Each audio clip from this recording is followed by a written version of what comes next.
Soy Adolfo Alvarado Belloso, nuevamente en el conversatorio virtual sobre temas procesales que la Academia Argentina de Derecho Procesal realiza en función de tarea de extensión universitaria para la maestría en Derecho Procesal de la Universidad Nacional de Rosario, de cuyas aulas egresó, junto con la cohorte 27, nuestro invitado de hoy, que es Luis Patricio Ríos Muñoz, de Iquique, en la región de Tarapacá, en el norte de Chile. Luis Patricio, además de ser magíster en Derecho Procesal, ha hecho algunos cursos de estudios en Europa, en Barcelona. Ha sacado un importante premio en San Sebastián, en el País Vasco, y además ha publicado ya 7 libros. 7 libros a pesar de su juventud. Algunos libros de esos quiero que hablemos de ellos porque me gustaron mucho. Yo tuve la suerte, el honor de prologar uno de ellos. Ahora vamos a mostrarlo. Lo he convocado para hablar un poco de la cosa juzgada. A mí me gusta hablar del caso ya juzgado. Pero ínterin que combinamos la entrevista de hoy y además se celebra, ha ocurrido un hecho nuevo que yo quiero ponerlo de resalto.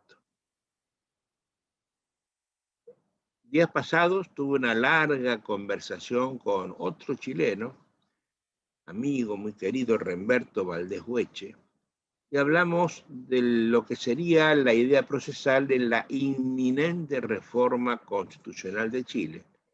Ha habido una elección donde se ha proclamado la necesidad de reformarla. Y lo importante es que no entren los partidos políticos a hacerlo esto, sino la gente de a pie, como Luis Patricio y como Adolfo Alvarado. Y Ríos Muñoz se ha proclamado candidato a constituyente. Recibí un día un mensaje diciendo que quería hacerlo, pidió el apoyo de gente, logró el número de gente que puede apoyarlo, y ya he visto algunos flyers dando vuelta por Facebook, conversando, dando la idea de lo que él quiere hacer como constituyente. Eso me pareció una maravilla, ¿eh? Yo te conozco mucho, hemos charlado mucho, Luis, he leído tus libros, prologué uno, creo que el primero que escribiste, y que te hayas decidido a participar en esta gesta constituyente me parece a mí de la mayor importancia. Así que antes de hablar de temas procesales y enganchando esta conversación con la que tuve días atrás con Remberto Valdés, que era proceso y próximo constituyente de Chile, que me cuentes cómo te decidiste hacer eso y particularmente cuáles son las ideas que tenés para aportar en una nueva constituyente chilena. Bienvenido y te escucho con todo afecto como siempre. Muchas gracias, maestro. Gracias por esta oportunidad que me brinda y bueno, por acordarse del suscrito que está tan lejos de usted, pero muy cerca en mi corazón siempre lo llevo. Bueno, esta campaña la iniciamos un poco antes de que se diera ya el apruebo de que Chile quisiese aprobar una nueva constitución y comenzamos a emitir información para que la gente supiese cuál era la conveniencia de reformar una constitución que se había redactado dentro de 4 paredes y bajo un régimen para nada democrático, un régimen de facto como el que fue el gobierno de la dictadura militar. Pare ahí. ¿De qué año es la constitución actual de Chile? De 1980, maestro. Bajo el gobierno del general Pinochet. Bajo el gobierno de Augusto Pinochet. ¿Quiénes fueron los redactores, si se sabe, de esa constitución? Bueno, hay un grupo de redactores que se denominó la Comisión Ortúzar.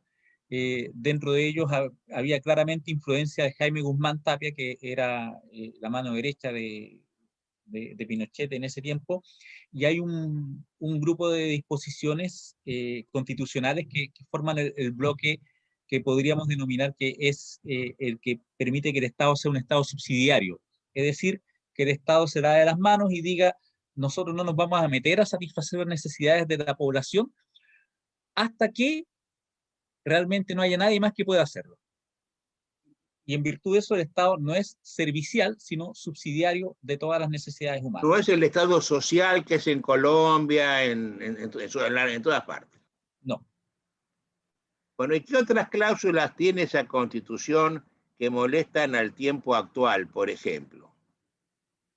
Bueno, básicamente este bloque de normas que hace que el Estado sea subsidiario impide que tengamos una salud, una educación y muchas cosas más que sean realmente dignas.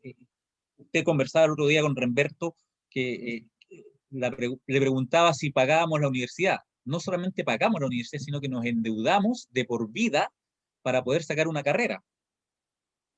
En el caso mío, fueron mis padres los que se endeudaron y yo después me los tuve que llevar a vivir conmigo porque ya no, los créditos que habían obtenido no les alcanzaban para vivir.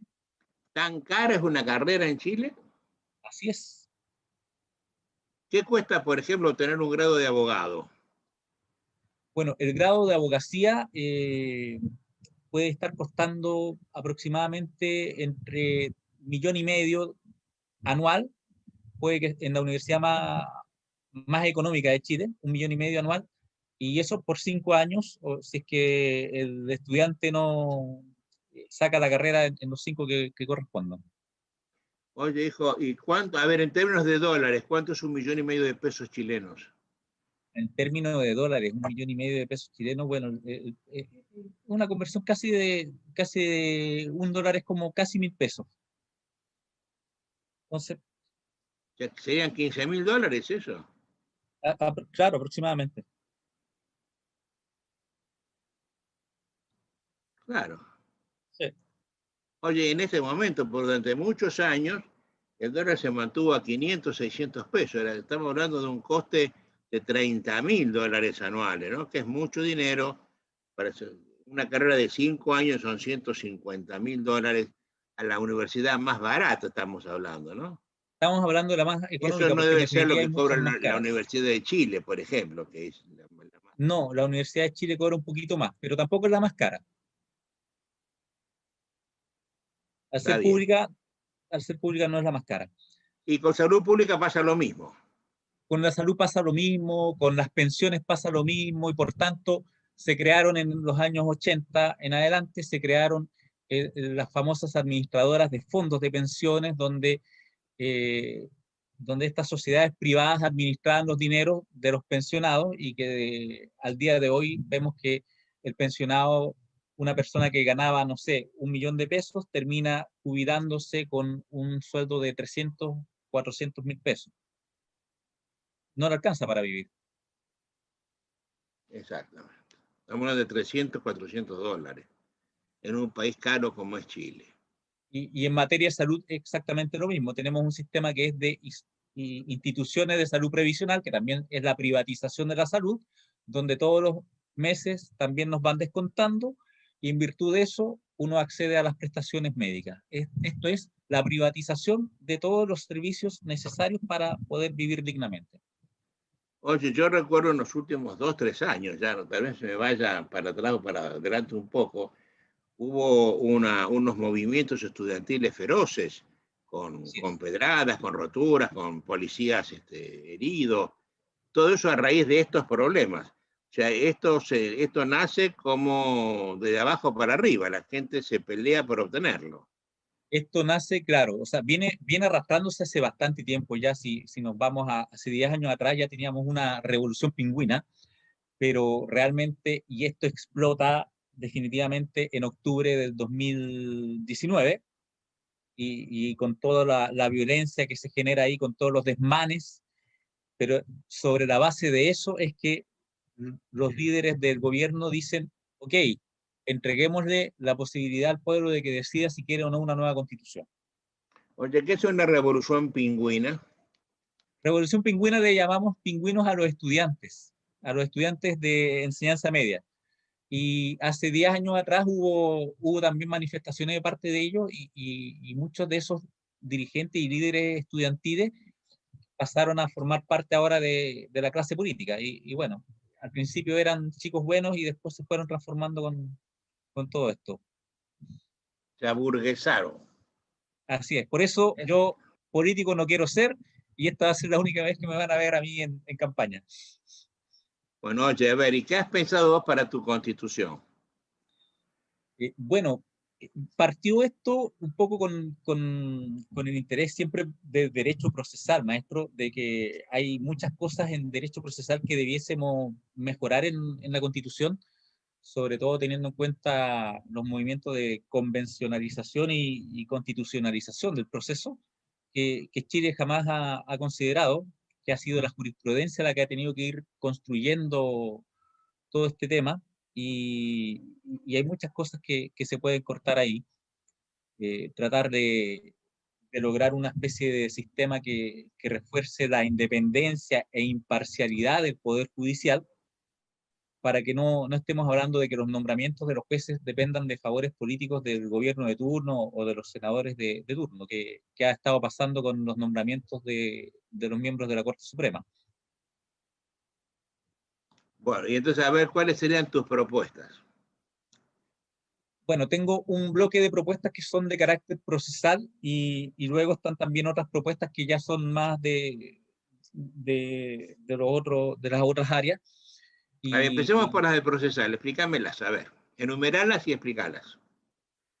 bueno, partiendo con el debido proceso, que sabemos que el sintagma de debido proceso no nos dice nada, pero establecer una garantía de que todos los procedimientos de todo tipo de índole se establezcan en garantías fundamentales para los justiciables, con tal de que el proceso sea tal que sea debido. ¿Ya? Luego, la separación de la jurisdicción con la ejecución, en el sentido de que yo considero que eh, la jurisdicción llega hasta la dictación de la sentencia, y por tanto la ejecución podría, para efectivizarse, entregarse a agentes públicos o privados con la supervigilancia de un juez de ejecución, y esto facilitaría un poco la ejecución en tal sentido.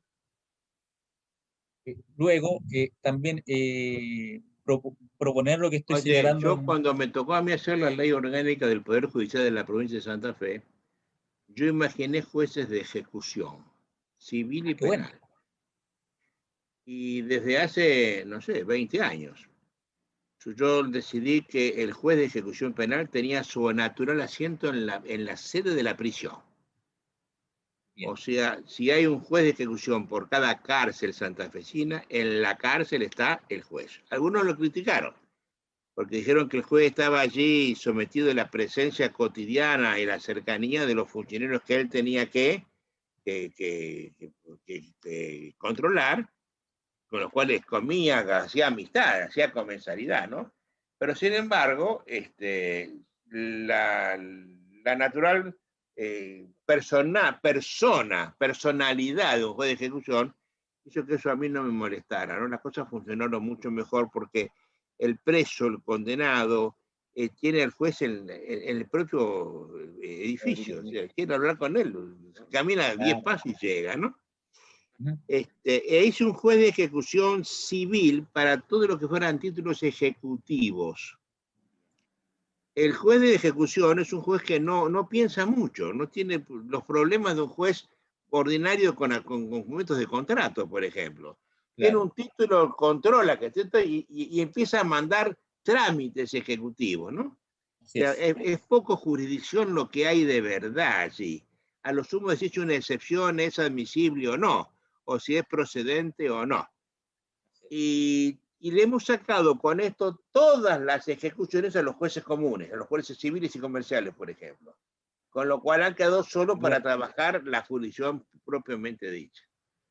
Pero no se me ocurrió separar la ejecución del título ejecutorio, el de la sentencia, sacárselo al juez que la había dictado para llevársela a un juez de ejecución de Al juez de sentencia, ¿no? ejecución. Eso es una novedad que estás proponiendo y es un acierto, me parece, ¿no?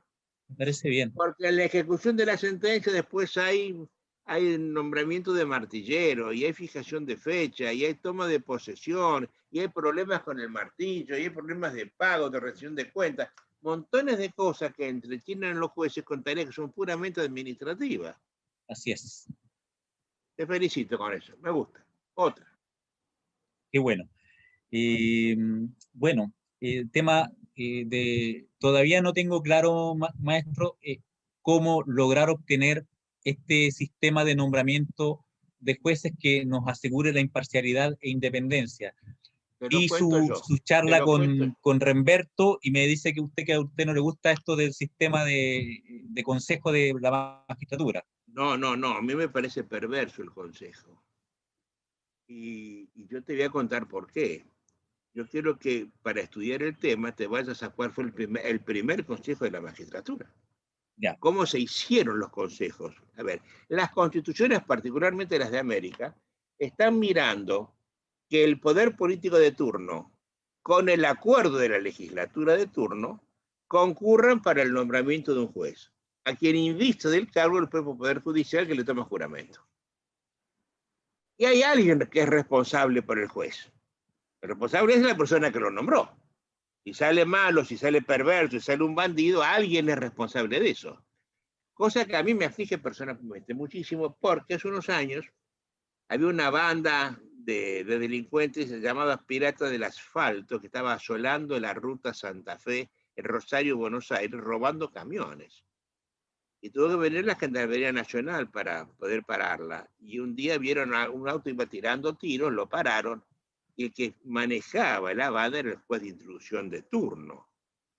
O sea que tenía la puerta abierta, él se había dejado de lado, no había policía. Vino la Gendarmería a ponerlo preso, ¿no? Es decir, es muy difícil que esa responsabilidad se pueda diluir. Y sin embargo se diluyó con los consejos de la magistratura. Que yo recuerdo el primer consejo fue el italiano. Vos sabés que en Italia tiene la justicia más morosa del mundo. Sí, tiene problemas.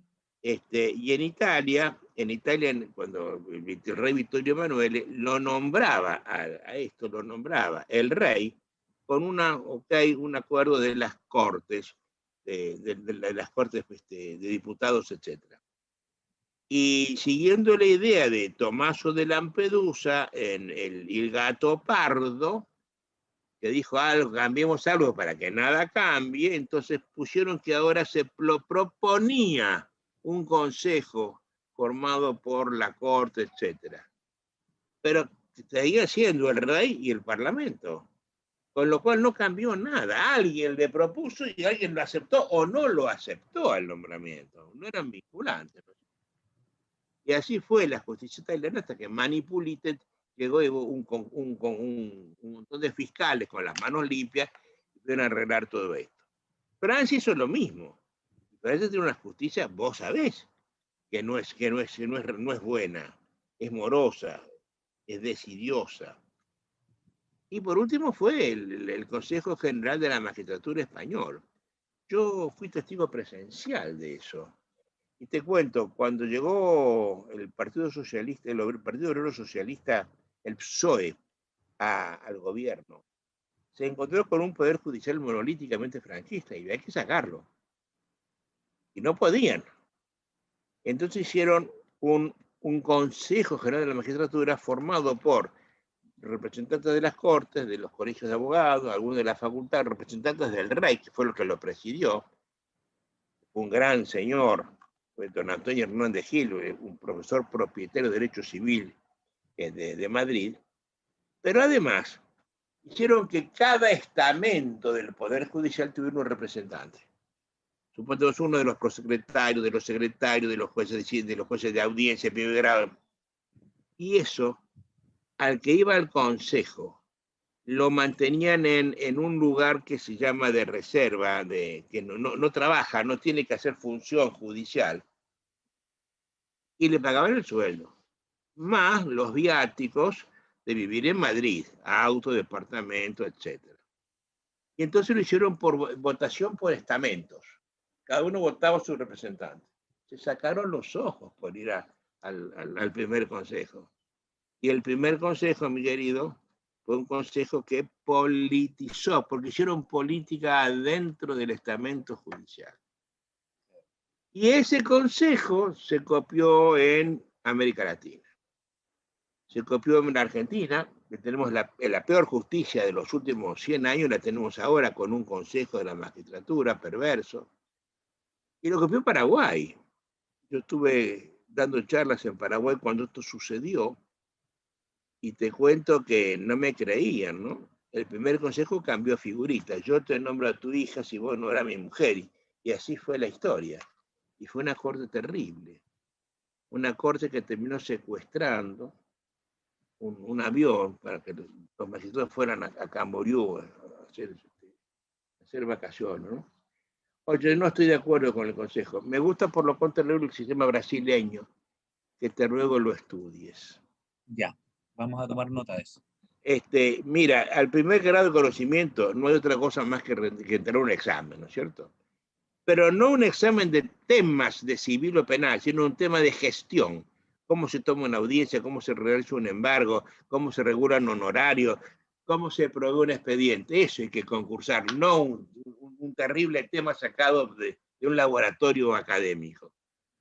Pero el segundo grado, que es lo que importa de verdad, los camaristas, hacen quintina. Esta es la constitución actual de Brasil, esto, hacen quintina.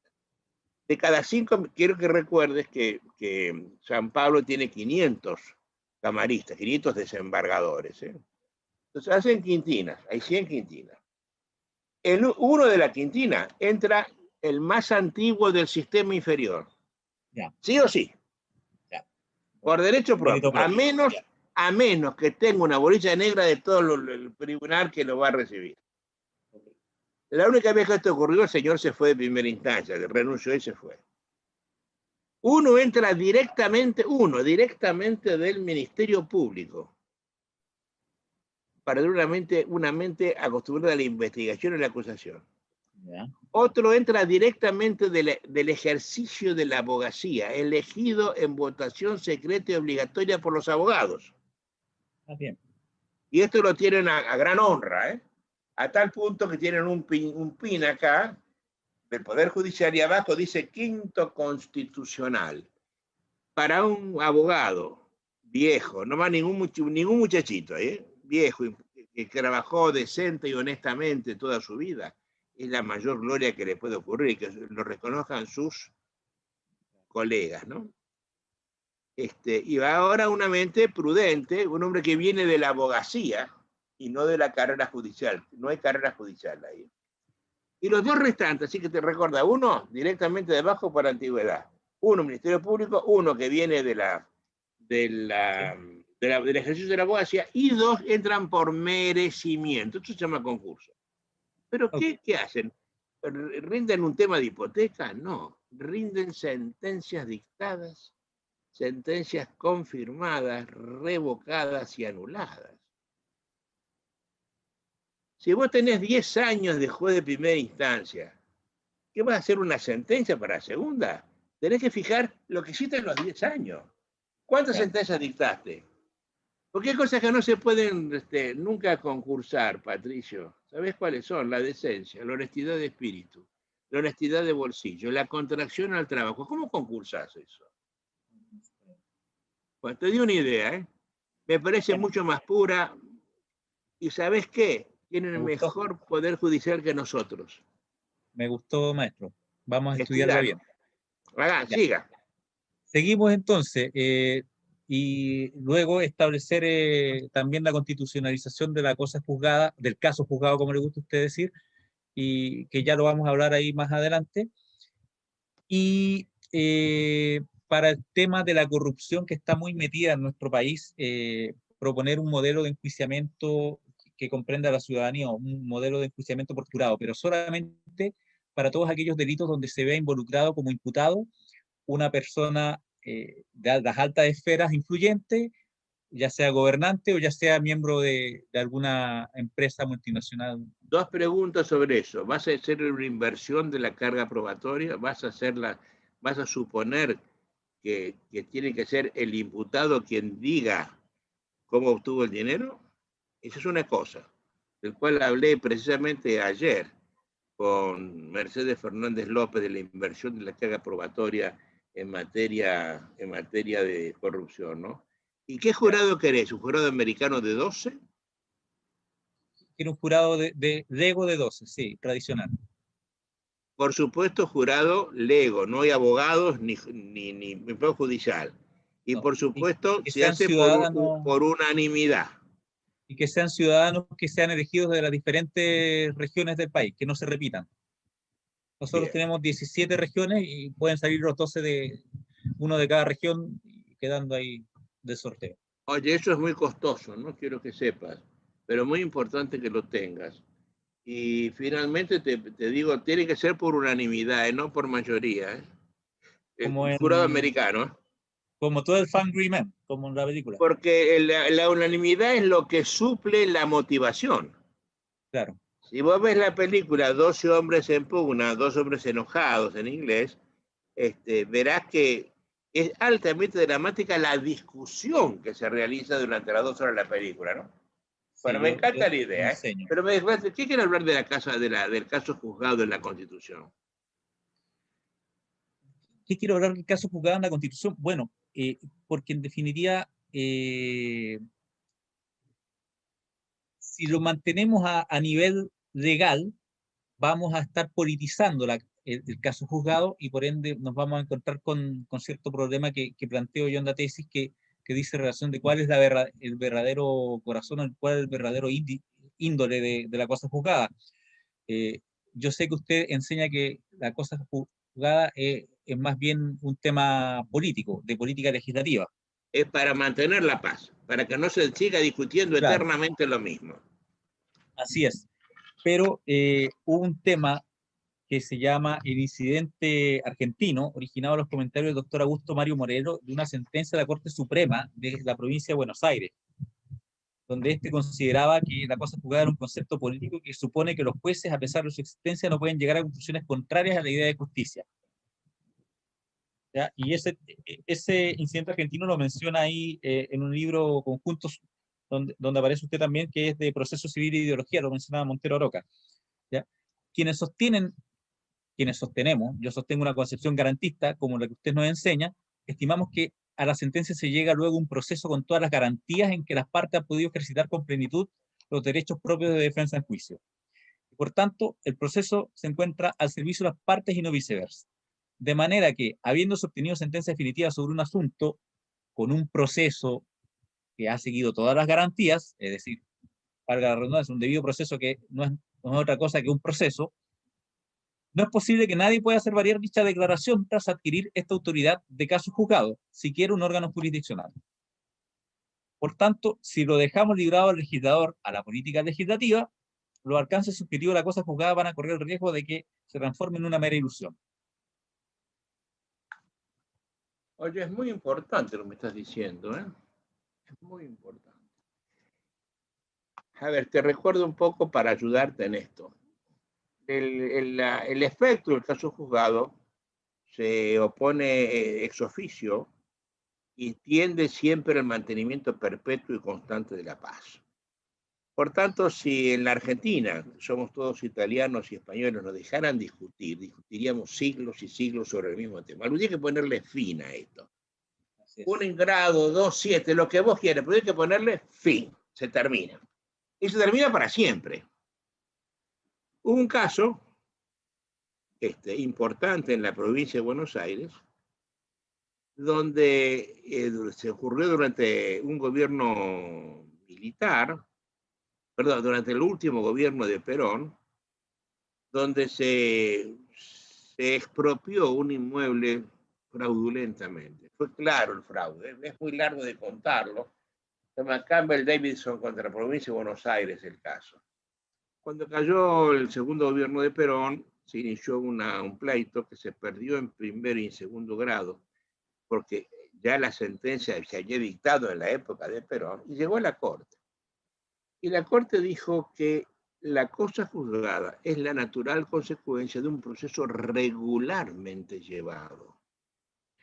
Y si el proceso no ha sido regularmente, sino ha sido una apariencia de proceso, porque los jueces estaban entongados, porque por mil razones que no, no corresponde contar ahora, ese proceso no podía ganar los efectos propios del proceso regular.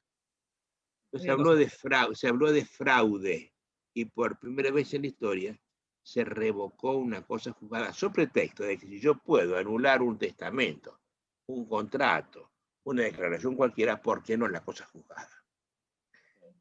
Cuando eso se hizo, que parecía de toda justicia, Augusto Mario Morello publicó un trabajo muy importante en el derecho y en la ley sobre este tema, prohijando que los jueces tuvieran presente ese tenor de sentencia. Empezamos a hablar de la sentencia irrita, que es la sentencia injusta, la que no me gusta, porque la justicia es un valor absolutamente personal, ¿no es cierto? Es subjetivo. Entonces, cualquier persona hoy que no le guste una sentencia podría sostener la nulidad de la sentencia, de la cosa juzgada, por irritud. Y eso hace que todo el sistema se venga abajo. Porque ahora discutimos nuevamente, todo es discutible otra vez, ¿no? Así es. Por eso me parece muy buena idea la que lo pongas a nivel constitucional. Ya van 3 buenas ideas, Patricio, ¿eh? Gracias. ¿Qué Bueno, más tenéis ahí? Luego vienen otras ideas que ya van fuera de lo que es el derecho procesal, que se siguen relacionando. Por ejemplo, el control de constitucionalidad, que hoy día es ejercido, el control preventivo constitucional ejercido por el Tribunal Constitucional, que funciona como un órgano político, que si bien fundamenta y motiva sus sentencias, la verdad es que las motivaciones de fondo son realmente políticas en razón de la forma en cómo se hace el nombramiento de sus miembros. Por tanto, el gobierno de turno sabe cómo va a votar el presidente de ese órgano y siempre tiene el voto dirimente. Entonces, lo que yo planteo derechamente es la eliminación y volver al control preventivo que ejercía la Corte Suprema antes del año 2005 y al control difuso de Es una idea constitucionalidad por todos los jueces. maravillosa, te felicito por esa idea, pero tienes que explicarla mejor, ¿eh? A ver, los tribunales constitucionales en América Latina se han vuelto una superfetación tribunalicia. Donde hay corte constitucional es un desastre jurisprudencial. Léase Colombia, es terrible. Léase Perú. En Perú están legislando en la generalidad con lo que han inventado de precedentes vinculantes. En Guatemala es terrible lo que está pasando. Es decir, los jueces constitucionales dicen y hacen lo que quieren porque no tienen ninguna suerte de control ellos. Vos fijate que si la sentencia de la Suprema Corte de Justicia chilena es impugnable ante el Tribunal de Constitucional, la Corte Suprema dejó de ser suprema. No lo es más. Ahora hay un tribunal superior. Ahora te pregunto, ¿ante quién impugnás la sentencia del Tribunal Constitucional? Ante nadie.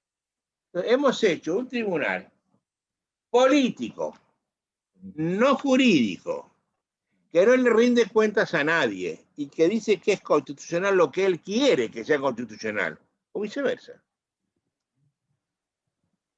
Tendrías que ver vos lo que está pasando con la jurisprudencia de la Corte colombiana, de la Corte peruana. No tan, porque en Chile no ha sido un desfase tan grande como en los otros países, ¿eh? Pero que te cuento en Guatemala hay que leer la jurisprudencia. Si googleas la corte vas a entender los disparates seriales que dicen esas cortes, ¿no?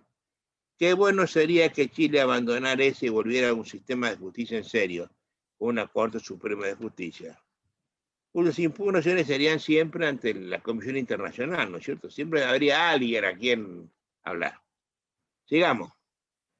Bueno, la otra motivación que me llevó a esta carrera constituyente dice relación con el tema de la discapacidad, maestro. Yo no sé si a usted le conté en algún minuto, yo tengo 2 hijos pequeños que me acompañaron y ambos tienen trastorno del espectro autista, TEA.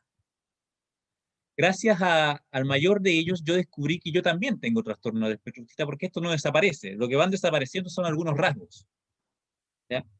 Y por tanto, tenemos esta discapacidad invisible, que hoy día prácticamente usted me mira a mí, soy una persona normal, como todos los demás, pero algo del autismo queda. Y eso me lleva entonces a fijarme en los grupos minoritarios vulnerables, en que tengan un reconocimiento, porque yo sé que en Argentina y sé que en Perú tienen un diagnóstico y un tratamiento que son precoces, que son tempranos, y además tienen terapia de por medio en donde el Estado los asiste. En Chile no tenemos nada de eso y es carísimo, es muy caro, y yo creo que si yo no fuese abogado, la verdad es que no podría darle lo que he podido, la ayuda que le he podido dar a mis bebés. Entonces, por ese lado, garantizar el tratamiento temprano y oportuno a todas las personas con discapacidad, no solamente las discapacidades físicas, también las discapacidades mentales y estas que son un poco más invisibles. Oye, esta es muy buena idea y muy importante, ¿eh? ¿Y con la minoridad qué vas a hacer? Con los menores. Particularmente con los menores en estado de vulnerabilidad.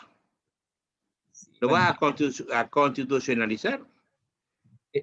la idea general es la constitucionalización de la protección y de todos los grupos minoritarios vulnerables. Dentro de eso tenemos, claro, los niños, tenemos los adultos, tenemos la situación de extrema pobreza, tenemos los pueblos originarios, tenemos las personas con ciertas discapacidades y tenemos además las personas que tienen diferentes orientaciones sexuales.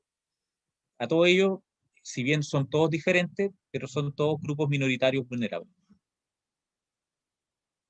Es importante todo eso, ¿no?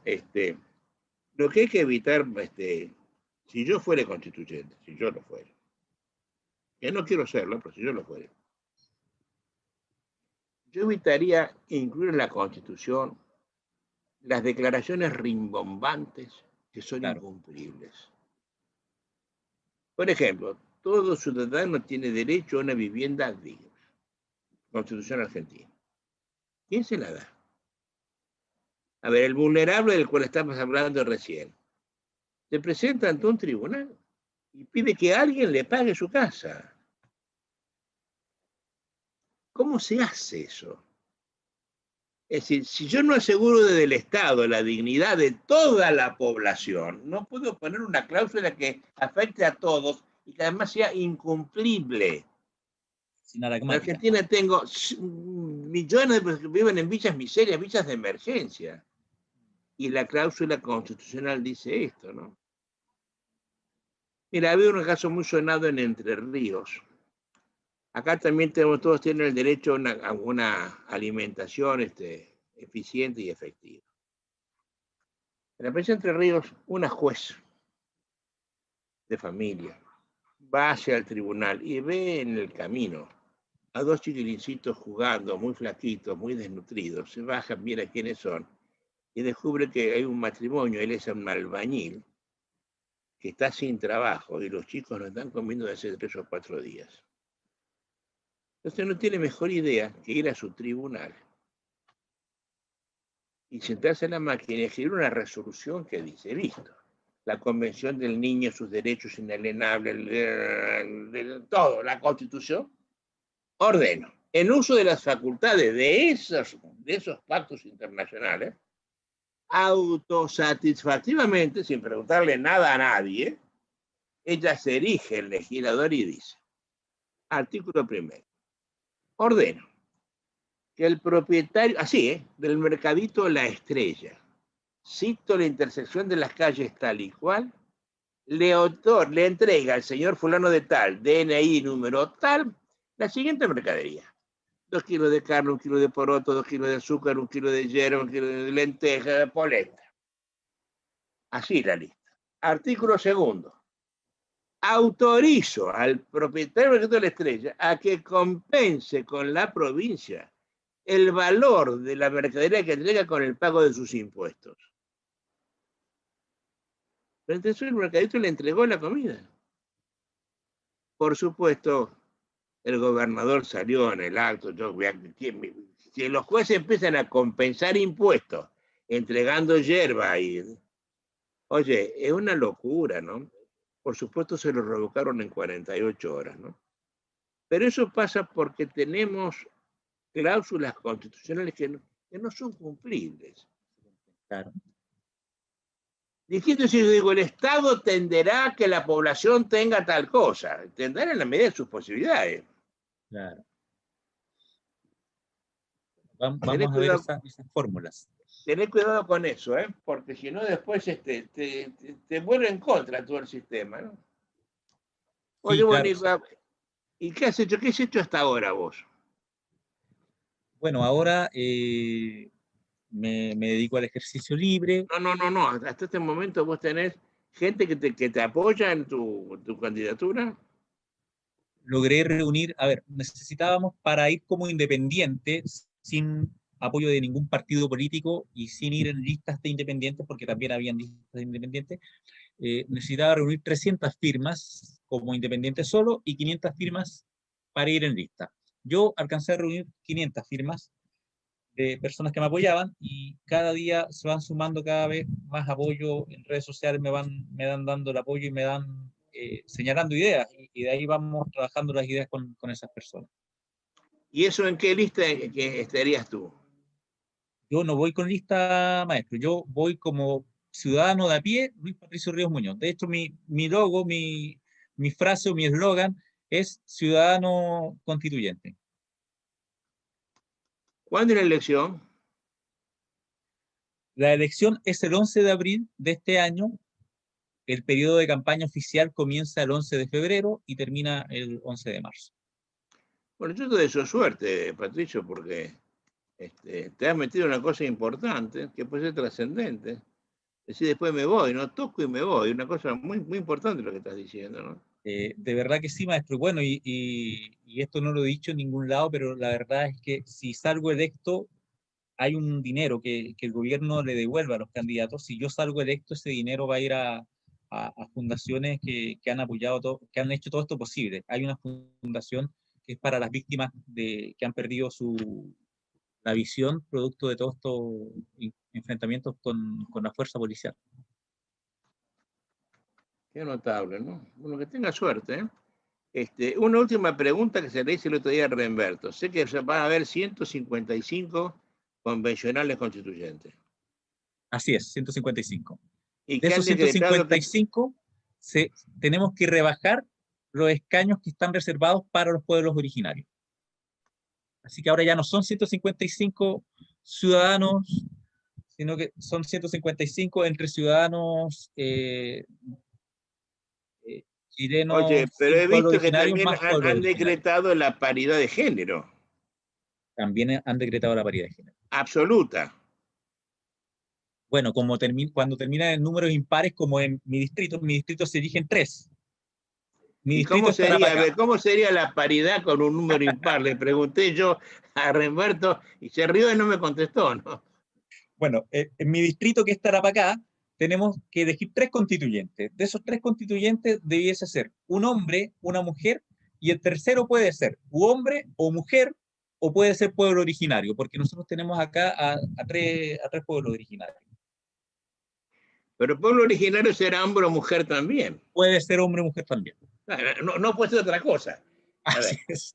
No, hombre o mujer, es hombre o originario mujer. o no originario. Por lo tanto, Originario. cuando salga el total y sumen 155, tendría que haber, atendeme bien, 77 hombres, Hombres, 77 mujeres y mujeres uno. y uno, claro. ¿Y eso cómo lo van a hacer? Pregunta importante, porque atendeme, hijo, porque cuando vos estás buscando una paridad absoluta como lo están haciendo, ese uno te rompe la paridad. Sí, la fórmula que se utiliza es que en definitiva que Y la si ese paridad uno de va a estar género. presidiendo la constituyente y tendría doble voto, hiciste una división de género que puede ser muy peligrosa. Claro, la fórmula que utilizaron fue que cuando pasa esto no puede pasar más de uno, no puede ser uno más del otro género. ¿Y cómo lo van No, a hacer? no tienen otra alternativa. Va a tener que haber uno más de uno de los dos géneros. A menos que hagan 156. A menos que fueran 156, pero en definitiva ya van 155 porque es el número también de diputados en ejercicio, así que son 155 los constituyentes. Qué notable, ¿eh? Cuando la imaginación no se pone al servicio de lo que se quiere hacer, salen estas cosas. Oye, Patricio, llevamos 53 minutos hablando contigo. Sí, y creo que ya no vamos a hablar de cosas jugadas, maestro. No, ya pero quiero hablar un poco de, ya en estos minutos no voy a hablar de las cosas jugadas, no, lo No, no dejaremos para otra alcanzamos. oportunidad. Vamos a hablar otra charla de cosas jugadas, pero es más entretenido esto que estamos hablando y más interesante además para Sí, la gente de que todas nos maneras. escucha, ¿no? Oye, yo te prologué un libro, el primero, La inembargabilidad, los La carta. requisitos de la inembargabilidad, ese libro. Los Ya lo principios de la publicaste varias inembargabilidad. veces, además lo tenés publicado eso en España también he visto, ¿no? Está publicado, esta versión que está prologada por usted aparece en la librería de España primero y después viene a Latinoamérica por ediciones Olechnik. También está publicado en Chile con la editorial Libromar. Ahí el prólogo suyo no alcanzó a llegar y está prologado solamente por Gustavo Adolfo Ríos, colega y compañero de la cohorte 23. Un gran juez santafesino y buen amigo, ¿no? Oye, a mí me gustó mucho, y con esto vamos a terminar, un libro que llamaste Fábulas. Este que está acá. ¿Sabes? Contame qué fue lo que te pensó. Explícame qué es ese libro, ¿por qué se llama Fábulas procesales? Bueno, creo que tengo algo de artista dentro mío. Básicamente explico que se llama Fábulas porque comienzo señalando una serie de pensamientos que considero que ya han sido superados o que son erróneos sobre cómo se va enseñando el derecho procesal. Varias cosas donde voy diciendo, esta es la fábula, por tanto, esto es falso, fantasioso, o es el mito que hay que derribar. Y luego explico la refutación de esa fábula y finalmente como conclusiones sacamos la moraleja. Por tanto, cuando Dame hablamos de una, por fábula, ejemplo, una fábula, contame. Contame la fábula, cuál es la refutación y cuál es la moraleja. ya, tenemos la, La que elija, la la, que te guste. la fábula de la verdad como el elemento teleológico de la prueba. Entonces, donde se enseña que el fin de la prueba es la búsqueda y la obtención de la verdad. Y vamos refutando y señalamos que en realidad no podemos llegar a la verdad dentro de lo que es el proceso y la moraleja es que el verdadero fin de la prueba es obtener el convencimiento del juez, del juzgador. ¿Y cuántas fábulas pusiste ahí? Aquí tenemos 14 o 13 fábulas, si no recuerdo. 14 fábulas. Oye, fue una buena idea el nombre de fábulas, ¿eh? Sí, pegó bastante precisamente con el nombre. Ya, Yo por último, te lo cuento, veían por... cuando vos me diste y me regalaste ese libro, yo lo disfruté mucho, porque primero está muy bien escrito. Gracias, maestro. Segundo, estuvo muy bien el análisis, hablar de esto y llegar hasta la moraleja, ¿no? Nadie lo hace eso, ¿eh? Nadie lo hace. Te dirías ese libro, vos que ese mito de la verdad, esa fábula, tendría que hacer un librito aparte y llevarla, por ejemplo, a Barcelona, donde has hecho títulos y estudios, donde precisamente viven en la fábula y de la fábula, ¿no? Sí, son bastante, la escuela barcelonesa es bastante buscadora de la verdad, sobre todo, y además también los que están en Girona, que están bastante cerca de Barcelona también. ¿Sabes qué? Pero hay gente que no hace la profesión de abogado, ¿no? Entonces, eso Sí. muestra que el académico que enseña derecho procesal divorciado de la realidad abogadil no enseña lo que tiene que hacer, ¿no? En Rosario, mi universidad, hay profesores que detestan a los profesores que ejercemos la profesión, diciendo que todo profesor tendría que ser de tiempo completo y hacer solamente la enseñanza del derecho. Pero hacer una enseñanza del derecho civil sin haber litigado en civil, o peor, de derecho procesal sin saber lo que significa pechar mostradores y sufrir el cachetazo de la injusticia de un juez, es no entender el problema. no se pueden disociar, tienen que ir de la mano, necesariamente.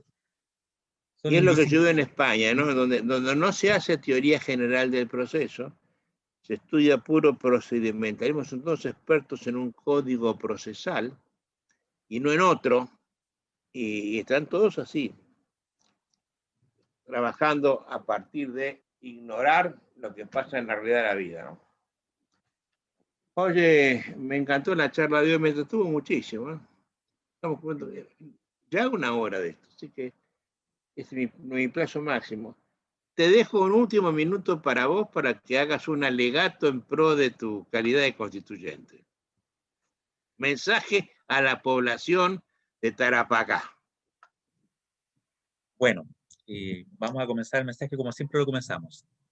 Estimadas y estimados ciudadanas y ciudadanos de Tarapacá, les habla Luis Patricio Ríos Muñoz y los quiero invitar a que este 11 de abril no cometan el mismo error que hemos estado cometiendo por años en nuestro querido país, que es dar el voto a la clase política.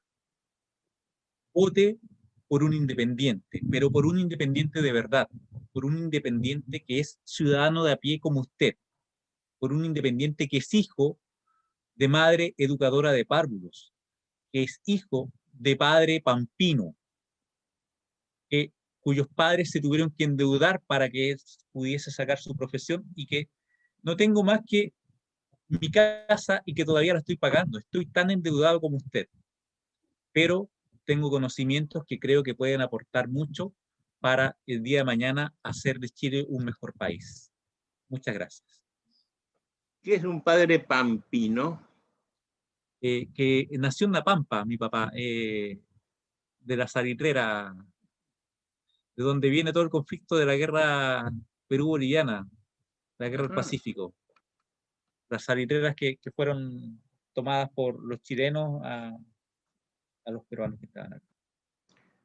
Oye, Luis Patricio Ríos Muñoz, me encantó la charla, te mando un abrazo fuerte con todo mi agradecimiento y hago votos, ojalá tengas suerte en la elección, por vos y por Chile, ¿no?